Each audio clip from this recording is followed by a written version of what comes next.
So thank you, Bill, for that introduction, and thank you, Molly, as always, and SENEDIA for your leadership.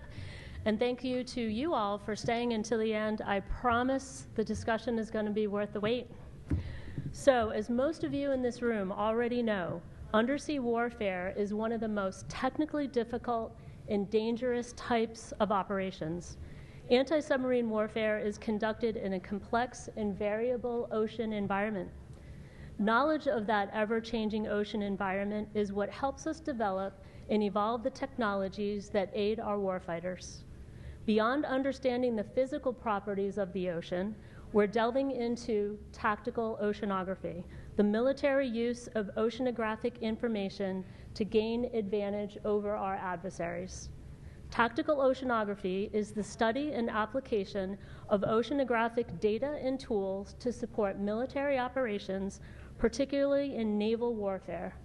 It involves the collection and analysis of oceanic and atmospheric data to inform decision-making and enhance situational awareness for naval forces. So the focus of our talk today is on oceanography, ocean sensing, submarines, sensing, and systems. And so we're going to discuss how these disciplines come together to form the foundations of tactical oceanography and its enhancements to undersea warfare. So we're going to highlight the demand signal we've received from naval leadership and equally highlight our ambitious approach to try to address their bold goals, or BHAGs, as Vice Admiral Goucher would call them. So we're gonna need all of your help to execute this mission. And we anticipate there's a broad audience here, and we're confident that some aspect of our work and development will pique all of your interests. So the purpose of a strong national program in tactical oceanography is to enhance Navy operations. We cannot talk about submarine operations in this forum, but I'll use an analogy we can all understand and can all use our informed imaginations to extrapolate the undersea warfare problem sets. Let's think about world-class sailing teams that is preparing for a race. It's going to be conducted just south of New England in the vicinity of the Block Island Sound. Even if we are not all sailing buffs, I think we have some intuitive understanding that the outcome of that race is deeply tied to the interplay between one team's platform and its capability, the opponent's platform and capability, how the environment affects the performance of each, and a set of respective techniques to race the boat. The naval equivalent would be tactics and training. The boat that can achieve the best overall high ground is going to come out on top. If you're slower, how can you make up speed? In the shortest distance between waypoints, is that necessarily the fastest? Can I leverage advantageous current speed and direction? Likewise, can I avoid disadvantageous current speed and direction? So how might a team prepare for this race? I would offer that they want to study the local bathymetry, so the ocean terrain. What are the dominant wind, wave, and currents in the area? What causes disruptions in these dominant patterns? For example, the passage of a typhoon in the Pacific will be a resetting event for the soundscape of the ocean.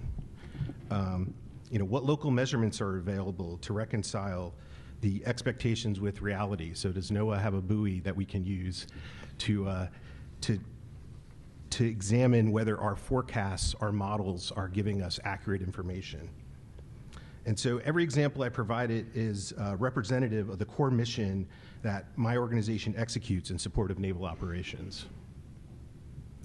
Now the team would have to consider how those area-specific oceanographic traits affect the performance of their specific sailboat and their opponents. Do they want to augment the standard equipment lineup of their boat to optimize for the race? This could include sensors to measure water currents and speed through the water, radar to measure wave direction, sensors to measure wind direction, Tools that allow the crew to understand the likely performance of their boat relative to their opponents, given both the forecast and what they are measuring on board in real time. These are all analogous to technologies that are in Newark's wheelhouse. Instead of a sailboat, we have a submarine with weapons, UUVs, sensors, and communications. Back to the racing example, understanding performance isn't the last step. Now it's developing a racing plan with courses of action that the crew will take based on the preciseness of the environment and the tactics of the opponent. This is tactics and concept of operations development in undersea warfare. So we have a vision that parallels this for undersea warfare, one in which we can leverage the environment, enable the operational commander of theater undersea watch floors, or TUSWICs for those of you who know these acronyms, to make decisions that are environmentally informed, regarding deployments of units or mission outcomes, and enable their units to attain the environmental high ground, to gain this extra performance margin over the adversary. So the value of attaining the high ground or using the environment to ambush or retreat is well understood and historically used by land forces. And so examples like snipers attain the literal high ground. If the sniper has an expert understanding of the environment, they put the sun at their back, create shadows they can hide in. You can also think of guerrilla warfare example, where locals know their terrain and they can use it to ambush and create surprise. And so what is the undersea equivalent of using the terrain to one's advantage? What is tactical oceanography?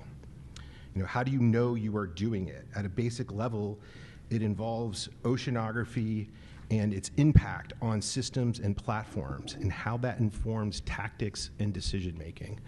So I want to repeat the last part one more time. Its impact on systems and platforms and how that informs tactics and decision making. So you don't have to look far back in history to find relative examples. So a very famous oceanographer named Walter Munk, who, by the way, also has our oceanographic library at Stennis Space Center. He was just recently rededicated as the Walter Munk Library. And so he's a very celebrated figure in naval oceanography. He's pictured here with Harold Schroedup. And Munk began working for the Army and the Air Force Directorate of Weather in August of 1942. And so shortly after, in North Carolina, he observed practice beach landings in preparation for Operation Torch. This was an Allied amphibious invasion along the northwest African coast, planned to take place in November the same year in 1942. So he noted that when waves exceeded 5 feet, the landing craft vehicles would broach, waves would break into the vehicles, people would get injured. And so upon return, Munk began reviewing the literature about winter waves in Northwest Africa and learned that they generally exceeded 6 feet. So he knew something had to be done. So armed with an understanding of the environment and a use case, Munk and his colleague built the first predictive model for surf, which would be taught to over 200 military and naval officers in 1943. So it was used later in the plannings in operations in Sicily, Normandy, and the Pacific. So the forecasts were particularly critical for D-Day, for Operation Overlord, leading to a 24-hour postponement from the originally planned date of 5 June. So some people estimate that their work on this kind of early environmental use case for marine landings saved thousands of lives. So success here required a combination of oceanographic observations, ocean models, expert understanding of the capability and performance of Navy and naval platforms in the ocean environment. So this is the tactical oceanography, and these are the ingredients that are still required today. We envision scaling this to all undersea warfare-related platforms, sensors, devices, and weapons. The message is clear from Navy leadership. This has been in the works for the past 8 years, and I think it's important to understand how we arrived at where we are now. The director of undersea warfare, OPNAV N97, recognized the value of tactical oceanography, but lacked the objective quality evidence, a measure of return on investment, and requirements to holistically invest in the capability. They created a new program within the undersea security programs to begin the inquiry to guide investments and requirements generation. Motivated by a similar vision of enhanced warfighting capability through use of the environment and an aspiration to rebuild a national prowess in graduate-level ocean sciences, not just tactical oceanography, CNO Richardson established Task Force Ocean and put in the capable hands of the Oceanographer of the Navy and the Chief of Naval Research. Note the gap there between 2017 and 2023. So we took the initiative seriously and applied time and focus to determine what right looked like. It wasn't immediately obvious but where the solutions were or how effective they would be. But determined as ever, NUIC, CINMOC, and the Undersea Warfighting Development Center started experimenting in an effort to tie oceanography to tactics in the undersea domain and develop the beginnings of the warfighting utility assessments. Those successes, as we will highlight in the next chart, paved the way for the next round of fleet demand. And Dr. Tom Drake, the department head at the Office of Naval Research, Ocean Battle Space Sensing Department, he was designated the lead for Task Force Ocean by the Oceanographer of the Navy and the Chief of Naval Research. He recognized the impact certain lines of effort within Task Force Ocean were having. He worked with the CNR to ensure this work had a landing pad and an enduring set of resources, and consequently, tactical oceanography was established as a national naval responsibility by the Chief of Naval Research instruction. So having strong collaborative ties with UWDC has really helped our work find impact, because there's difference between making technological progress and making warfighting impact. You know, that's where UWDC came in and kept the scientists and engineers, I would say, focused on operations. And having been a scientist and engineer for 20 years before coming to operations, I can empathize with how difficult that can be sometimes. So the Undersea Warfighting Development Center also operationally report to Vice Admiral Goucher in ComSub 4. So it wasn't Marie or I who convinced the submarine force, it was the doctrine and tactics developers down in Groton at UWDC. The push for tactical oceanography as a focus area was published in ComSub Lant and ComSub PAC's biannual guidance. So the demand signal is coming from the submarine force. My boss, Admiral Pratt, in his role at Echelon 3 as the commander for Naval Meteorology and Oceanography, and he also has a role at Echelon 1 as the Oceanographer of the Navy. You know, we talk almost every day about undersea warfare, and he's made it very clear to both his ESH-1 staff and his ESH-3 staff that tactical oceanography, and particularly the operational part with NUIC and UWDC, is his highest priority right now.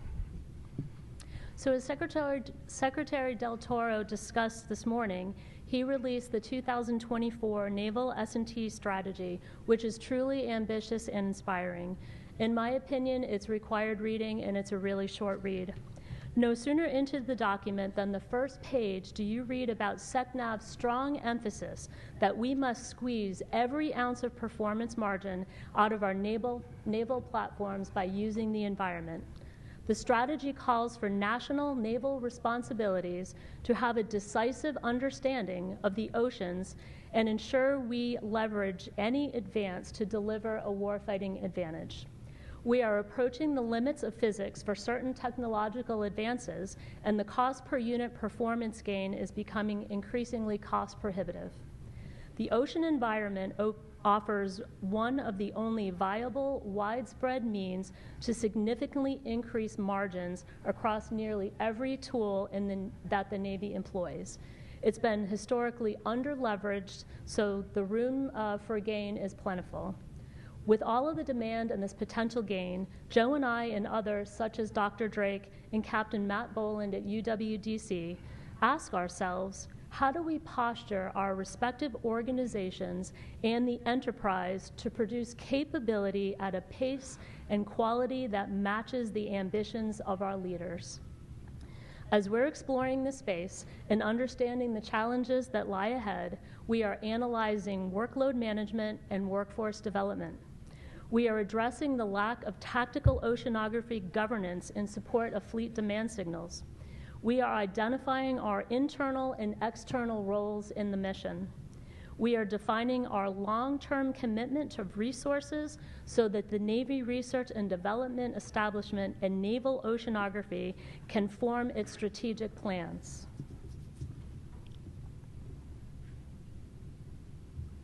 Our solutions are coming in two forms, material and non-material.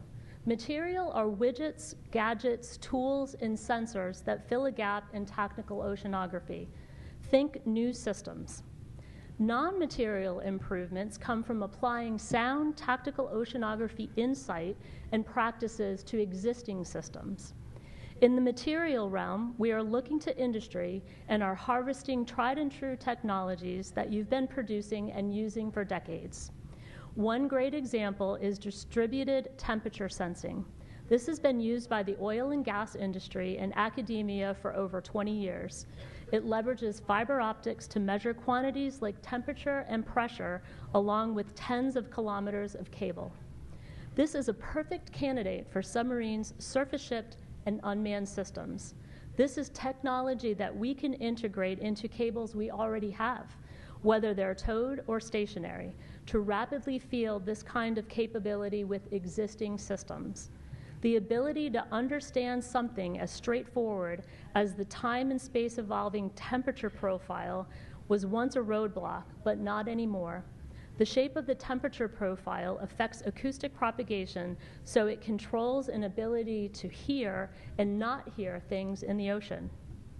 So in the non-material realm, CENMOC has the charter and is responsible for defining the physical environment. We say from the seabed to the stars. And this is to ensure enduring advantage for the U.S. Navy operationally. We run state-of-the-art ocean models and support a robust oceanographic observation program. We have over 300 assets in the water at any time.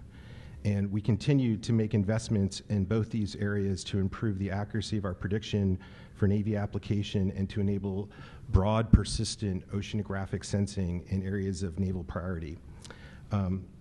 However, characterizations and the characteristics of the ocean don't automatically translate into decision-making and tactics. And so remember the example of Walter Monk, where he studied the interplay between surf and the ability for landing crafts to come ashore. Without that connection to a decision, it's just environmental characterization. It's just a weather prediction. And so we need the tactics we need to make that connection to the tactics for it to be important for the warfighter. So this is where we teamed up with Newark Division Newport, and we asked the question, how would the predominant oceanographic features in naval operational areas of interest impact systems on board the submarine? And so this is a complicated question that really transcends acoustics and undersea warfare systems. Newark Division Newport translated CENMOC's oceanographic characterization into USW system performance. However, we tend to talk about performance in terms of how much did the readout on whatever the device or system is change. That kind of quantification of large or small change is a scientist's or engineer's pursuit. But what really matters in an undersea warfare pursuit is, did the performance of the system change enough that we would need to reassess risk and reward the current plan? Did it change enough that we would need to employ different tactics or a completely different system? This is where UWDC comes in, and it truly is a team sport, where tactical oceanography reveals itself as discipline that seamlessly integrates oceanography, USW system performance, and tactics. We did this, and while the details are classified, we have successfully trained a number of crews with a new prototype set of knowledge, tools, and training modules. This has really gained senior submarine force leadership attention, and we are being asked to scale and expand. So we've delivered the evidence that developing these types of material and non-material capabilities do enhance global USW. But how do we scale and expand to meet the demand signal that we've been discussing? So our present success is largely driven by personalities, vice an enterprise approach to support. And so we broke down barriers for our people so that they could execute despite the fact that we are typically siloed. And we all maneuvered, and we did so to help Sub 4 determine if the ROI on this new approach, this new potential endeavor, was worth a long-term enduring investment. We believe it is. We know they want more. And so our present approach, as we executed it, is not sustainable or scalable. Marie, myself, and other senior members of the community, UWDC, ONR, we've been iterating on an approach that makes tactical oceanography its own center of gravity, its own enterprise, and it is a national naval responsibility. So our goal is to create new workflows that enable our people to collaborate more efficiently and to allocate a certain portion of workforce development and recruitment plans that would be dedicated towards tactical oceanography, creating long-term plans and resources that enable both the Naval Research Enterprise and Naval Oceanography to build strategic plans and enduring partnerships. So as the cornerstone of our partnerships, we are unveiling our mission and vision statements on the slide you see here today. And so our vision is to inspire and enable a military and civilian team capable of providing knowledge and tools that safeguard the dominance of the United States Navy in the undersea domain. And our mission is to empower undersea warfare forces to create desired operational outcomes through deliberate use of and insight into the ocean environment. From the operational point of view, we like to talk about this in terms of assured access, maneuver advantage, and enabling lethality. Every single one of the technical departments at NUIC has product lines and technology that are directly impacted by the environment. How awesome would it be if immediately their performance characteristics are increased with minimal technical modifications?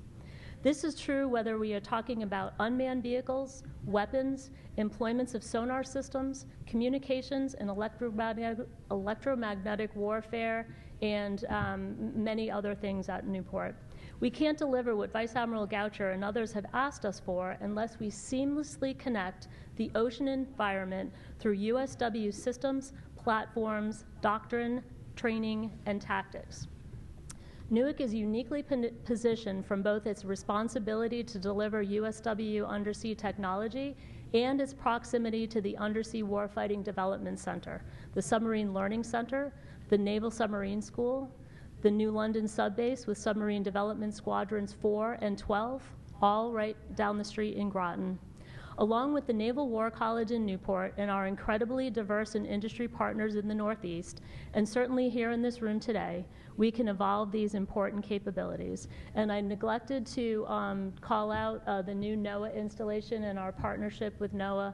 Once the buildings are built and populated with our new partners in the area. We have the Graduate School of Oceanography at the University of Rhode Island and Woods Hole Oceanographic Institutions. Both are top 5 schools in the country for oceanography. UMass Dartmouth and UConn Avery Point with their oceanographic programs. We have a brand new NOAA headquarters being built on the waterfront next to NUIC. With that, I'm going to work with Joe and others to establish a National Center of Excellence for Tactical Oceanography at NUIC Division Newport. This will be the linchpin, the center of gravity for activity and accountability for the Navy. As part of this, Joe and I are going to establish a CINMOC detachment with participation from CINMOC's lower echelon commands at Division Newport so we can build and train a world-class workforce together. This will be done in conjunction with all the partners I just mentioned, including ONR. So as part of building an interconnected workforce, Marie and I are also embarking on building a common compute and research infrastructure between our commands. So we can think of this as a cloud on demand for tactical oceanography. So NUIC needs access to the data that all of my commands are collecting and generating, weather and ocean forecasts, and uncrewed systems that sample throughout the world's oceans. And likewise, CENMOC needs access to the tools being created at NUIC that allow an understanding of how the ocean environment is impacting the systems that are being used by our operators. So this authoritative data infrastructure, it will enable concepts like digital twins, but for integrated oceanography plus undersea warfare systems. So we plan to connect that capability with UWDC, with the UARCs and industry and the fleet watch floors. So we are going to need all of your help to do this successfully. In the spirit of Defense Innovation Days, we encourage ideas and solutions from our industry partners. Innovative sensing and data analysis techniques that employ artificial intelligence will enhance fleet operators' understanding of environmental conditions. These are important capabilities that will improve naval operations anywhere from the Arctic region to the Taiwan Straits. Our vision is to inspire and enable a military and civilian team capable of providing knowledge and tools that safeguard the dominance of the United States Navy in the undersea domain. Our mission is to empower undersea warfare forces to create desired operational outcomes through deliberate use of and insight into the ocean environment. NUIC, Newport, CENMOC, and our industry partners in this region and across the country will apply our collective imagination and expertise to advance the state of tactical oceanography to further improve the Navy's tactical advantage now and well into the future. Thank you.